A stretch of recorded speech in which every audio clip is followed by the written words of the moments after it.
Buenos días, profesor y estimados compañeros. En esta oportunidad, el grupo 2, conformado por Delmer Atencio, Nelly Quispe, Marian Valdivia, mi persona Fernando Mendoza, Catherine Carretero y Jimmy Espinosa, hablaremos sobre el tema de transmisión sináptica.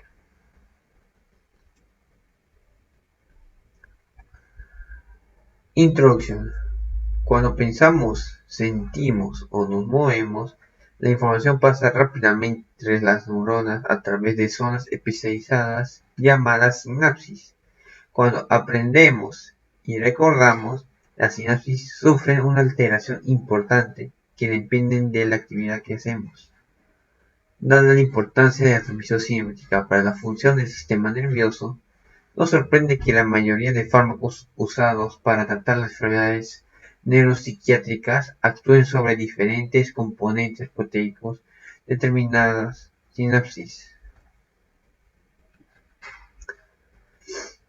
Ahora, ¿qué es la transmisión sináptica? La transmisión sináptica es un proceso de transducción de señales que empieza con la liberación dependiente potencial de acción de un neurotransmisor desde un terminal sináptico. El neurotransmisor se une a un receptor postsináptico, los activa, lo que modifica propiedades eléctricas, bioquímicas y de la célula postsináptica. Los principales clases de neurotransmisores son los tipos aminoácidos, como el glutamato y el GABA, monoaminas, como la dopamina, la noradrenalina y la serotonina, la acetilcolina, péptidos, ciertos gases difusibles, como el óxido nítrico, moléculas derivadas de lípidos, y como los endocannabinoides, ¿sí? Y nucleósidos y derivados, como la adenosina y el ATP. Los neurotransmisores se almacenan en pequeños órganos llamados vesículas que funcionan con la membrana del terminal presináptico y libera su contenido cuando un potencial de ácido alcanza dicho terminal y causa un aumento de calcio por activación de canales de calcio dependiente a un voltaje. También, para finalizar, es un único neurotransmisor activa normalmente varios subtipos de receptores. This call is now being recorded.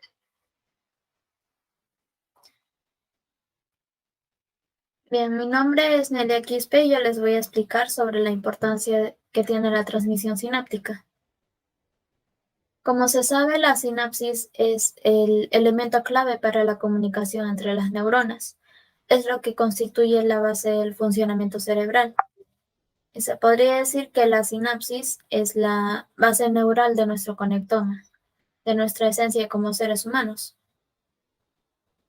En la sinapsis se vierten diferentes sustancias químicas o neurotransmisores que actúan sobre unos receptores para realizar una cierta acción, que puede ir de algo simple como mover un dedo hasta recordar algo, una profunda emoción o un pensamiento abstracto de gran valor artístico. Todo esto depende del grado de complejidad de las conexiones sinápticas. Cuando la función sináptica es alterada, se pueden producir desórdenes en la cognición, en la capacidad intelectual, en la conducta y la función motora. La sinapsis humana está formada por una colección compleja de proteínas y lípidos, en donde el funcionamiento puede verse alterado por cientos de mutaciones genéticas.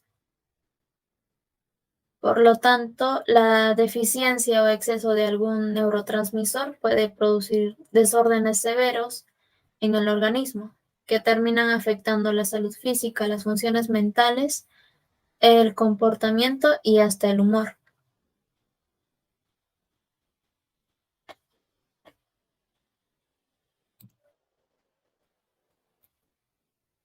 Bien.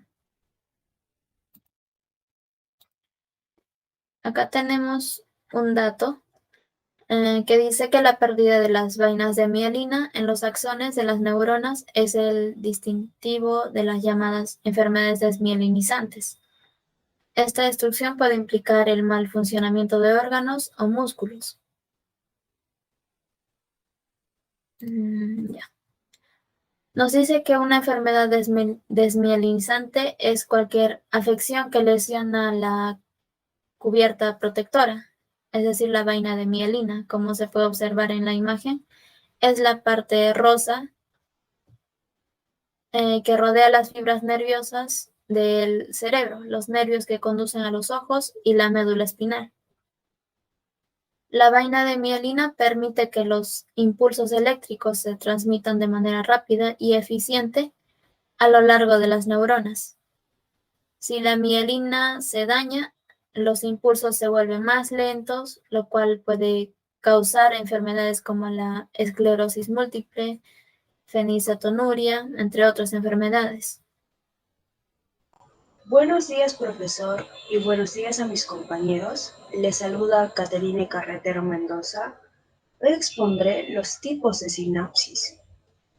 La sinapsis química se establece entre células que están separadas entre sí por un espacio de unos 20 a 30 nanómetros, llamado hendidura o espacio sináptico. La liberación de neurotransmisores es iniciada por la llegada de un impulso nervioso o potencial de acción y se produce mediante un proceso muy rápido de secreción celular en el terminal nervioso presináptico. Las vesículas que contienen los neurotransmisores permanecen ancladas y preparadas junto a la membrana sináptica. Cuando llega un potencial de acción, se produce una entrada de iones calcio a través de los canales de calcio, dependientes de voltaje. Los iones de calcio inician una cascada de reacciones que terminan haciendo que las membranas vesiculares se fusionen con la membrana presináptica, liberando su contenido a la hendidura sináptica. Los receptores del lado opuesto de la hendidura se unen a los neurotransmisores y fuerzan la apertura de los canales iónicos de la membrana postsináptica, haciendo que los iones fluyan hacia o desde el interior, cambiando el potencial de membrana local. El resultado es excitatorio en caso de flujos de despolarización o inhibitorio en caso de flujos de hiperpolarización. El que una sinapsis sea excitatoria o inhibitoria depende del tipo o tipos de iones que se localizan o canalizan en los flujos postsinápticos, que a su vez es función del tipo de receptores y neurotransmisores que intervienen en esa sinapsis. La suma de los impulsos excitatorios e inhibitorios que llegan por toda la sinapsis, que se relacionan con cada neurona entre 1000 a 200.000, determina si se produce o no la descarga del potencial de acción por el axón de esa neurona. Continuamos con la sinapsis eléctrica. Es aquella en la que la transmisión entre la primera neurona y la segunda no se produce por la secreción de un neurotransmisor, como en la sinapsis química, sino por el paso de iones de una célula a otra, a través de uniones gap, pequeños canales formados por el acoplamiento de complejos proteicos basados en conexiones en células estrechamente adheridas. La sinapsis eléctrica es la más común en los vertebrados menos complejos y en algunos lugares del cerebro de los mamíferos. Las membranas celulares de las neuronas presináptica y postsináptica están íntimamente en contacto a través de uniones comunicantes o nexus, las cuales cuentan con canales moleculares por lo que pasan los iones. Así el impulso nervioso se transmite directamente de una célula a otra. Son más rápidas que las sinapsis químicas, pero menos plásticas. Son menos propensas a alteraciones o modulación porque facilitan el intercambio entre los citoplasmas de iones y otras sustancias químicas. En los vertebrados son comunes en el corazón y en el hígado. La sinapsis eléctrica tiene tres ventajas muy importantes. Posee una transmisión bidireccional de los potenciales de acción. Hay una sincronización en la actividad neuronal, lo cual hace posible una acción coordinada entre ellas. Y por último, la comunicación es más rápida en la sinapsis eléctrica debido a que los potenciales de acción pasan a través de un canal iónico proteico directamente sin necesidad de la liberación de moléculas. Gracias, eso sería todo. Le doy pase a mi siguiente compañero.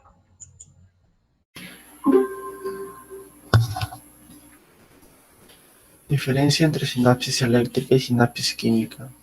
Una diferencia notable entre estos dos tipos de sinapsis sería que en la sinapsis eléctrica la información se transfiere a través de corrientes locales, mientras que en la sinapsis química se transmite mediante neurotransmisores. De igual manera, otra de las diferencias es que en la sinapsis eléctrica usualmente no hay retardo sináptico, mientras que en la sinapsis química este retardo que se presenta es mayor. Podría decirse también que las sinapsis eléctricas son simétricas, y mientras que las sinapsis químicas son asimétricas. Las sinapsis químicas son unidireccionales, mientras que las sinapsis eléctricas son bidireccionales. Otra diferencia entre ambas sinapsis es que las sinapsis eléctricas tienen una baja plasticidad, mientras que las sinapsis químicas muestran una alta plasticidad que permite la adaptación a los cambios del entorno.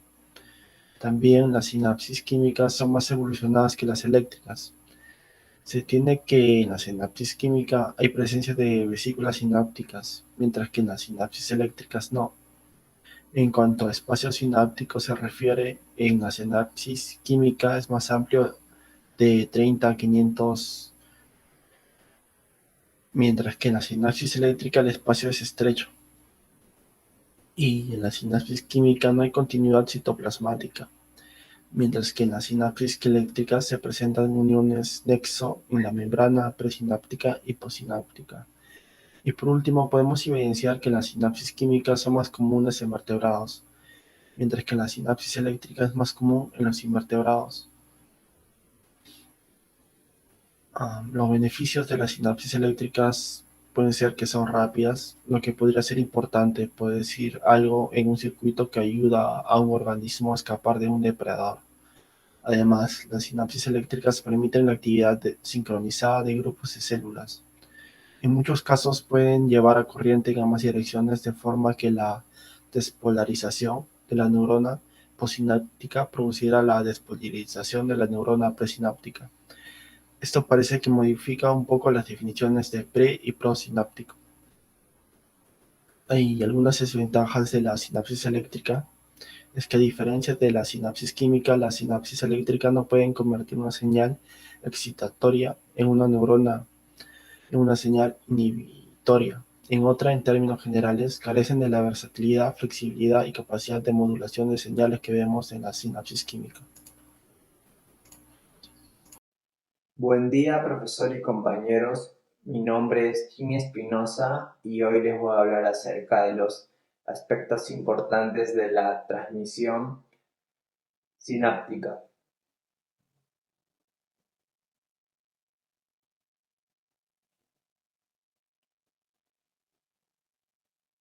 Bueno, primero tenemos a la liberación.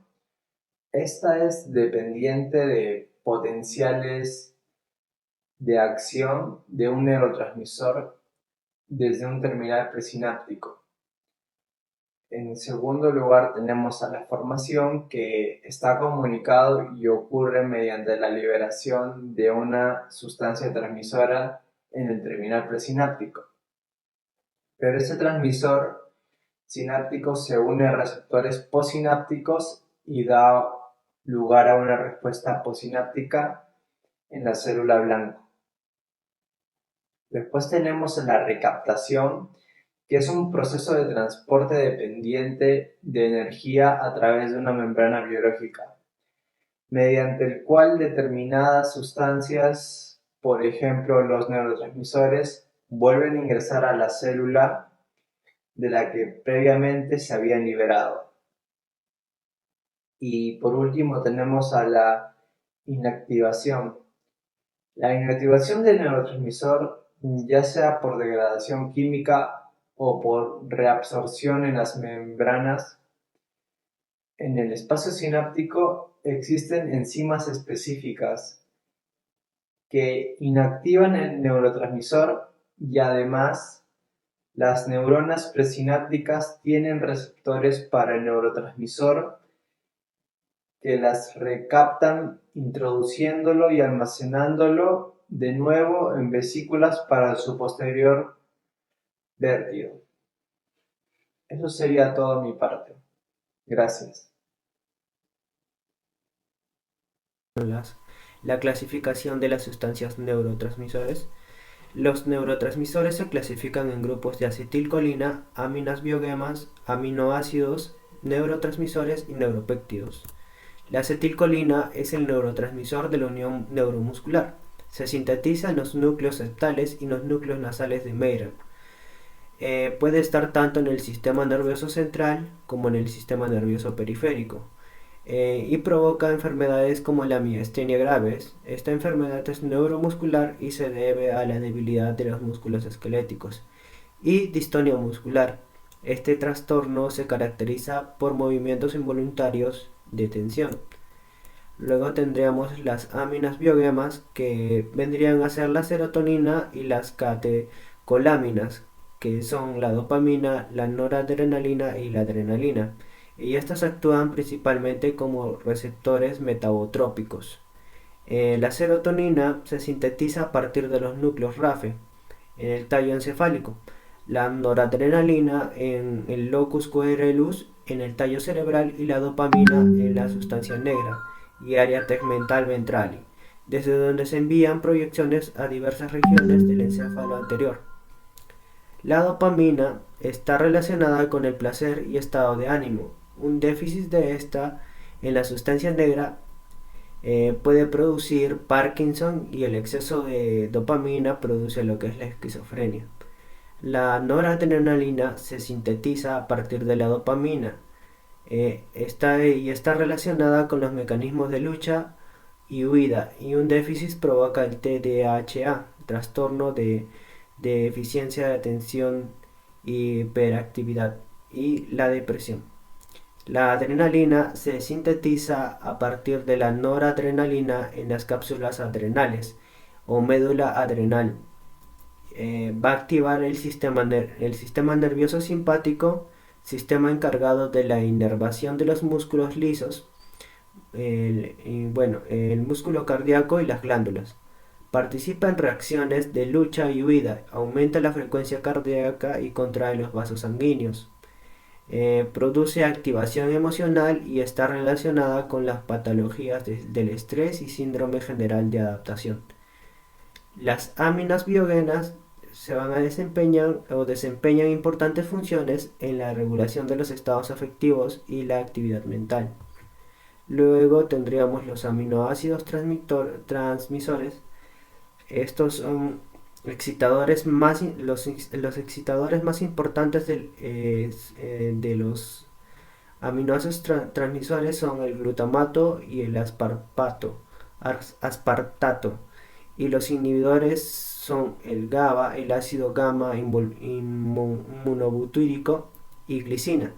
Estos neurotransmisores se distribuyen por todo el encéfalo y participan en casi toda la sinapsis del sistema nervioso central, donde se unen a los receptores ionotrópicos.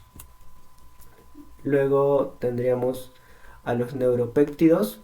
Los neuropéptidos se forman por aminoácidos y actúan principalmente como neuromoduladores del sistema nervioso central.